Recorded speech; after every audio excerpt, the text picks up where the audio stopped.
নমস্কার, সকলকে স্বাগত। আমি রয়েছি অরিত্র, আপনারা দেখছেন কলকাতা টিভি ডিজিটাল। হাজার খবরের ভিড়ের মধ্যে এই গুরুত্বপূর্ণ খবরটা আপনাকে মনে রাখতেই হবে। ব্যাংকের বিভিন্ন ঝামেলায় আমরা পড়ি, কখনো ব্যাংক থেকে অকারণে টাকা কেটে নেওয়া বা ব্যাংকের বিভিন্ন স্কিম নিয়ে সমস্যা। কিন্তু সেসব সমস্যার সমাধান কিন্তু এবার সহজেই হবে। কিভাবে হবে তার জন্য গোটা ভিডিওটা আপনাদেরকে দেখতে হবে। যেটা জানা যাচ্ছে যে অনেকেই ব্যাংকের বিভিন্ন কারণে টাকা কাটা বা স্কিম সংক্রান্ত অভিযোগ থাকে, আবার কারোর মধ্যে মাঝে মধ্যেই ঘটে যায় অপ্রীতিকর ঘটনা। যদি ব্যাংক সম্পর্কিত কোনো সমস্যা নিয়ে আপনি মাসের পর মাস ধরে ঘুরে বেড়ান অথচ ব্যাংক সঠিকভাবে রেসপন্স করছে না, তাহলে আপনি অসহায় বোধ করবেন না। তার জন্য পথ বাতলে দিচ্ছি আমরা। হয়তো প্রতিবারই শুধু ব্যাংকের তরফ থেকে আশ্বাস পাচ্ছেন, তাহলে আপনার জন্য এই পরিস্থিতি খুব বিরক্তিকর। ভুল কারণে ব্যাংক থেকে চার্জ কাটা, এটিএম থেকে টাকা না বেরোনো, কিন্তু অ্যাকাউন্ট থেকে ডেবিট হয়ে যাওয়া, লোন বা ক্রেডিট কার্ড সম্পর্কিত সমস্যায় ভোগেন অনেকেই।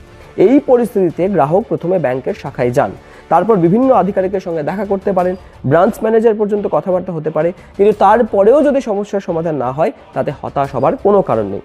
এই পরিস্থিতিতে অনেকেই মনে করেন যে আর কোনো রাস্তা নেই। তাহলে আপনাদের বলছি, ব্যাংক কিন্তু আপনার কাছে শেষ বিকল্প নয়। যদি ব্যাংক আপনার কথা না শোনে, তাহলে আপনি সরাসরি একটি ভরসাযোগ্য প্ল্যাটফর্মে অভিযোগ করতে পারেন, যেখানে আপনার সমস্যাকে গুরুত্ব সহকারে দেখা হবে এবং ব্যবস্থাও নেওয়া হবে। কি সেই প্ল্যাটফর্ম বলবো আপনাদের। ভারতীয় রিজার্ভ ব্যাংক গ্রাহকদের সুবিধার জন্য কমপ্লেইন্ট ম্যানেজমেন্ট সিস্টেম অর্থাৎ সিএমএস তৈরি করেছেন। এটি একটি অনলাইন পোর্টাল, যেখানে ব্যাংকিং এবং ডিজিটাল পেমেন্ট সম্পর্কিত অভিযোগ দায়ের করা যেতে পারে। এর বিশেষত্ব হলো এখানে সরকারি এবং বেসরকারি উভয় ধরনের ব্যাংকের বিরুদ্ধে অভিযোগ দায়ের করতে পারবেন আপনি, যদি আপনি ব্যাংকের থেকে কোনো রেসপন্স না পান। সিএমএসে দায়ের করা অভিযোগ সরাসরি রিজার্ভ ব্যাংকের নজরে আসে, তাই ব্যাংক এটিকে হালকাভাবে নিতে পারে না। ভুল চার্জ বা লেনদেনে ব্যর্থ হলে টাকা আটকে যাওয়া, লোন বা কার্ড সম্পর্কিত অভিযোগ, পরিষেবার অবহেলার মতো সমস্যার জন্য এই প্ল্যাটফর্ম কিন্তু খুবই কার্যকর হয়ে উঠেছে, তথা এই যে সিএমএস প্ল্যাটফর্ম। কিভাবে অভিযোগ দায়ের করবেন পদ্ধতিটাও তো আপনাদেরকে জানতে হবে, সেটাও আপনাদেরকে বলবো। রিজার্ভ ব্যাংকের সিএমএস এ অভিযোগ দায়ের করার প্রক্রিয়া অত্যন্ত সহজ।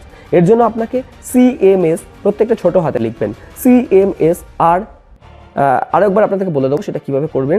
cms.rbi.org.in এই ওয়েবসাইটে যাবেন, সেখানে লগ ইন করবেন। লগ ইন করার পর ফাইল আ কমপ্লেইন্ট অপশন থাকবে, সেটাতে ক্লিক করবেন।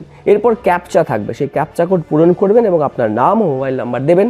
মোবাইল নম্বরে আসা ওটিপি ভেরিফাই করার পর পরবর্তী ধাপ খুলবে। এখানে আপনাকে সংশ্লিষ্ট ব্যাংকের নাম বেছে নিতে হবে এবং আপনার অভিযোগের সম্পূর্ণ তথ্য স্পষ্ট ভাষায় লিখতে হবে। আপনি চাইলে ক্ষতিপূরণের দাবিও জানাতে পারবেন।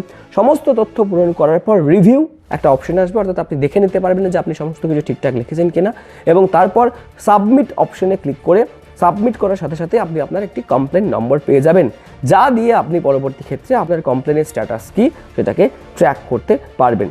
তবে হ্যাঁ, যেটা বলে রাখা ভালো যে বারবার ব্যাংকের কাছে হত্যা দিয়ে না পড়ে থাকার চেয়ে যদি ব্যাংকের থেকে কোনো রকম সলিউশন না পান বা কোনো রকম সমস্যার সমাধান না হয়, তাহলে সরাসরি এই যে ভারতীয় রিজার্ভ ব্যাংকের যে পোর্টাল, সেই পোর্টালে গিয়ে লগ ইন করুন এবং আপনার অভিযোগ জানান।